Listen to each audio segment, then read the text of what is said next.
You know how every time black girls try to get involved in something popular in other cultures where we're not the dominant race, and as soon as we do, we're either met with racist criticism or straight up vitriol for our mere existence in those spaces? Well, Udoli is what happens when we get tired of shit like that.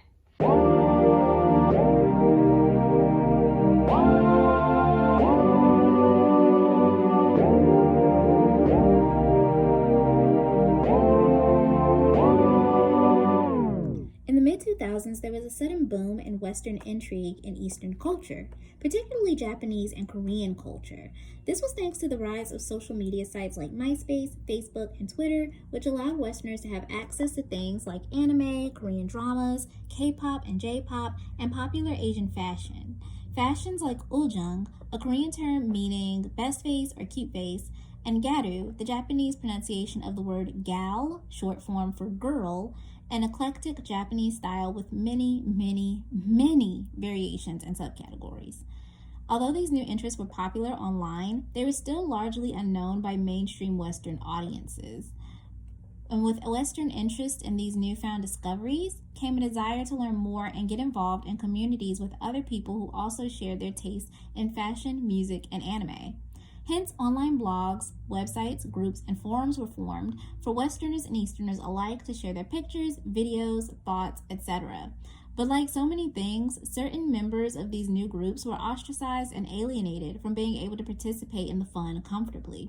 For example, in many uljung groups, it was popular to hold best face contests in which any member of the community could enter and other members could vote or comment on their pictures. Well, guess what happened when black and other darker skinned individuals entered? They weren't considered uljung enough.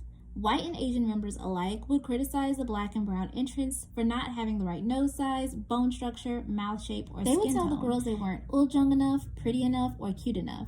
These racialized insults discouraged black and brown participants from enjoying the sub-fashion they loved. Even if those people weren't being overtly racist, the message was clear when it was always black and brown girls on the receiving end of these criticisms.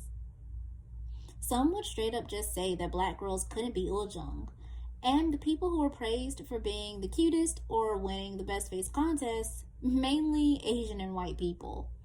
Despite the fact that uljung wasn't about being Asian or looking Asian, it was really about looking fresh-faced and having the right dolly makeup, large circle lenses, blush, etc., something that everyone has access to. Black girls were still made to feel inferior by virtue of being black. Their dark skin and Afrocentric features weren't considered good enough to make the cut. Oh, and you have to remember that this was in an age of the internet before all the political correctness and wokeness that's happening now. So many of the white Western participants had no qualms about being just as antagonistic or racist as the native Korean members or other Easterners. If they weren't actively participating in the bullying that was going on, or usually they were gaslighting the black and brown girls who spoke up about their mistreatment with comments like, well, that's not what they mean, stop being so sensitive. You know, the usual dismissive commentary that we're used to getting. A similar sort of racist gatekeeping was also happening in garu. Although garu was a bit more specific in terms of what could be classified as garu, nowhere in the gal rules, written or otherwise, did it state that one had to be Japanese, Asian, white, or light-skinned to participate. In fact, there was an entire subcategory of garu dedicated to and inspired by Black American hip-hop fashion and culture called B-gal. Yet, all over forums and Facebook groups, black participants of garu were being criticized for not being kawaii enough, or being told the makeup and hair didn't look right on them, although pinch braids and micro braids were pretty much a staple of the garu fashion, something that is usually found in black communities. Some people even went as far as to say that black girls should only participate in B-gal style, which, y'all, what do we look like dressing up in the style that they appropriated from our culture? Make it make sense. Black gal members who were undeniably skilled at recreating the looks and styles were the subject of vitriolic gossip and hate on online forums like Gatter Secrets, which is basically a forum that was like the equivalent of Pretty Ugly Little Liar or Guru Gossip, but for gal participants. And this is where the creation of Udoli comes in. Udoli is a Zulu term meaning doll, and I'm gonna keep it 100% real with y'all. If I have any viewers who speak Zulu, I'm gonna butcher these terms. I just am. I'm very sorry. I am an ignorant American. I apologize in advance. But anyway, Udali is a Zulu term meaning doll, and it was a subculture fashion created by Uljung enthusiast Vivi Jo Chan in 2008. It was created in response to the racism and gatekeeping she had faced from Uljung and Gadu groups, and was made as a safe space for black girls interested in these subcultures. So it was pretty much a direct response to the racism that she had experienced. However, in 2010, Vivi would hand the reins over of running Udali to another sub-fashionista named Nuru. Nuru would go on to create the version of Udali that you probably don't know it, because to be honest with you, most people don't know what Udali is, but she would go on to make Udali its own distinctive subgenre of fashion altogether, along with a team of other Udali participants. Nuru and her team drew influence from African, Caribbean, and Native American cultures, and her, along with the other Udali members at the time, worked together to conceptualize 6 different distinctive styles for Udali. Okay, guys, this is where the butchering of the names is going to start to come in. Also, this is where things might get a bit confusing, because to be honest with you, it was a little difficult to nail down what each subcategory was supposed to be. I don't remember it being this confusing, but looking back on it now, it is quite confusing. But I think I've managed to narrow down what each subcategory is to the best of my ability. So here we go. There was Zuba or Shuba. I'm not 100% sure. I'm sorry. A funky, colorful style that was characterized by colorful hair extensions, dreadfalls, wild makeup, bright and bold patterns, and funky jewelry, most likely influenced by the scene and decor styles, which had been very popular at the time. There was Insikamuntu, a style for animal print lovers or people who loved animals. Again, it's very vague, but I'm gonna guess that it was inspired by cosplay. There was Amali, a simplistic style that was characterized by subtle makeup and incorporating slight simplistic Afrocentricities into the wardrobe, very much drawing influence from Uljung. Lulum Toti, a style that was meant to be a little bit sweeter than the rest and was characterized with soft colors like pastel pinks, lavenders, and blues, incorporated feminine jewelry and makeup like pearls and bows, and obviously drew influence from fashions such as Hime Gal and Princess Lolita. Bachiko, a style that was a bit more mature in terms of the elements, and it incorporated things like furs, animal prints, silver and gold jewelry and other accessories, and flattering, tasteful makeup, particularly bronzer. I believe this was inspired by Onegaru. And finally, there was Mandala. It was one of the edgier of the fashions, along with Zuba, and it incorporated themes of chains, leather, spikes, and ripped jeans. Your standard punk, goth, or emo-inspired style. A little bit later, another category would be added called Singamoya, and was characterized as an earthy, bohemian style, very much incorporating Afrocentricities such as flowy dresses and garments, and wooden and crystal jewelry and head wraps.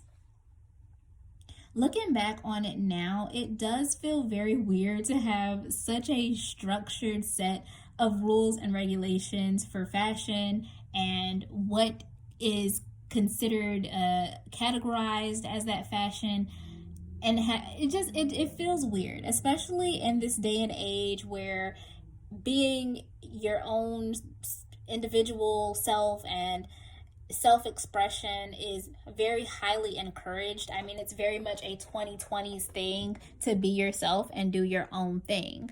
But at the time of Udali's creation in the mid-2000s, sub-fashions like these were set up this way. They did have these sort of subcategories and strict guidelines of what characterized and made up each style. You can think of mid-2000s internet as North Shore High. Udali was definitely the Katie, Janice, and Damien table, Garu was the plastics, and Uljung were the popular Chinese girls. When I joined in 2010 and 2011, the group was full of hopeful and enthusiastic young black girls and women eager to spread a message of positivity and acceptance after so much hate and negativity. And I'm not gonna lie, it really was a fun and drama filled environment to be in. It was made up of primarily black and brown girls, and we pretty much all shared similar interests in music, fashion, anime, art, etc. A lot of us had some story of racism that we had faced in other groups and forums and other sub fashions that we were interested in. And so the group became a safe space for us to share those experiences and offer support. It was really a welcome change of pace on an internet full of ostracization and resentment for black women. At the time, Udali was still developing, and group leader Nuru was determined to distinguish Udali and establish it as its own style, rather than just Black Uljung as it had come to be known. This gave all of us members a common goal to work towards, which was helping to establish Udali. To do this, we helped narrow down a bit more of each category and of what the style should look like by assigning sort of more specific characteristics and definitions. We created Polyvore pages. Y'all remember Polyvore? Rest in peace, Polyvore, gone but not forgotten. We also made style blogs, Tumblrs, and Pinterest boards for inspiration. We also shared a lot of music, and I discovered a lot of really dope Caribbean and African artists through Udali. So shout out to Udali for that. We held contests for things like designing the Udali logo, choosing the next face of Udali to represent our Facebook group as the profile pic. I myself actually held an Udali best dressed contest, and I gave away like a makeup palette and a ring. It was costume jewelry for the prize. And it was fun. I mean, people actually showed up and showed out and participated enthusiastically. There were Udali photo shoots, makeup tutorials, YouTube channels, blogs, subgroups, you name it, popping up all over the web in an effort to spread the word about this new amazing thing we had just created. Hell, we even had a now defunct official Udali website. Like I said, we truly were a community that believed in what we were doing, and we truly did love and care for each other. We had a genuine enthusiasm for the message and the intent of Udali, and I feel like the spirit of that really came through, especially if you were a part of the group itself. But not everyone shared our excitement, especially people who were on the outside looking in. At the surrounding lunch tables, there were naysayers who teased us for looking silly or for ripping off Garu and Uljung. They couldn't figure out the point in Udali, and they didn't see how it was any different from Uljung, Lolita, or Garu. I guess they just had like the most convenient and localized version of amnesia imaginable, and somehow it managed to target the part of their brain that forgot that the girls who were in Udali were usually ostracized and pushed away from Ujong and Garu. And Udali was created as a direct response to that exclusion and bullying that we experienced in the first place. I don't know. I don't know how they managed to forget that. Anywho, a more legitimate concern and criticism of Udali, however, came from Africans who felt that Udali was cultural appropriation. I unfortunately can't find the Tumblr post anymore. A lot of things have just become lost to time. I'm guessing the post or the blog itself was deleted, but I do distinctly remember the post having pictures of many Udali girls analyzing our outfits and makeup and picking them apart. They commented on how painting cat whiskers onto our faces was not indicative of Africa or a representation of African fashion. And also, animal prints and face spots were not all that Africa was. Okay, I'm gonna be honest, that's 100% true. That's just true. There was also a really helpful post that went in depth on the significance of dot placement in different African cultures and how placing dots randomly on your face could be, appropriative in many ways. These weren't unfounded criticisms, in my opinion. You also have my favorite instance of mean girl-esque antagonism when a certain girl who practiced pinup style, like the pinup style, came into the group specifically to ask if anyone still practiced Udali and then proceeded to tell the members who told her that they did, oh, well, you look more Uljung than anything. There's nothing wrong with practicing Uljung if that's what you prefer. Slanty face, dot, dot, dot. Girl, the passive aggression. Okay. So there were some understandable criticisms lauded at Udali, but the members knew what their intentions were and continued to try and build up the style to the best of their ability. However, many of these efforts would tend to be in vain, as around 2013, Udali began to struggle with keeping and gaining new members. Girls would join Udali, excited to learn more about this sub-fashion that centered on black and brown girls, and would be met with an echo chamber that was a shadow of what it used to be. A few of the veteran members, myself included, who were still around, worked hard to revive the style and the group. We tried answering questions, we put together style guides and tutorials, we even tried to brainstorm new contests to keep up the buzz. Somewhere between 2013 and 2015, Udali's long-appointed leader, Nuru, announced her intentions to step away from Udali. Again, I'm going to start recalling some of these events from pure memory because it's been so many years ago and some of this stuff is just inaccessible. The blogs, the conversations, a lot of this stuff has either been lost to time, shut down, or is now defunct or inaccessible. But if I'm not mistaken, I think Nuru's reason for leaving was just a fatigue of trying to make Udali pop off. I think that she felt the style had run its course and she had done everything that she could for it and just wanted to move on. Nuru was a little bit older than us, I believe, so it's understandable that she just matured and grew out of it.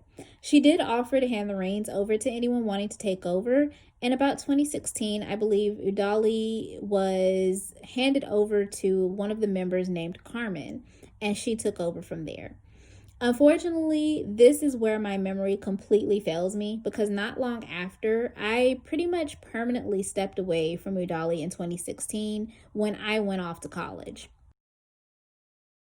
I wanted to actually see you guys for the last part of this. I wanted y'all to see my face because Udali really meant something pretty significant to me. Udali was where I met a lot of amazing young women. Udali was where I expanded my own horizons and I learned new things that I might not have ever even tried to learn if it wasn't for Udali and the girls who were in Udali. And as sad as it is, it's a lot of things. It's funny. It's really fun. Lord, all this glitter on my face, child. Urban Decay. Y'all in this fallout from this eyeshadow, child. Y'all got me looking like Donna Summer. Anywho, it's funny, to look back on it now and look on, the way we were dressed and the way we were doing our makeup. I mean, it was kind of silly, it was kind of goofy, but I do know and understand that the reason why Udali was created in the first place came from a very pure place. It came from a place of just Black girls wanting to feel safe and appreciated and being tired of the hate and the vitriol that we were met with on a regular basis. And I think a part of me will always have a soft spot in my heart for Udali, especially now that I'm older, now that I'm an adult, because that's something that hasn't went away. Unfortunately, it hasn't stopped that Black women are constantly facing discrimination, racist bullying, gatekeeping, unnecessary hate online. That hasn't gone away. And as much as I really do remember being on the receiving end of all that criticism and all of that judgment and all of that shit that was thrown at me as a Udali participant, in Garu, in Uljung, and all of those forms, even just when I was just browsing the internet, just existing as a Black girl and seeing the hatred that was just unnecessarily flung at Black women.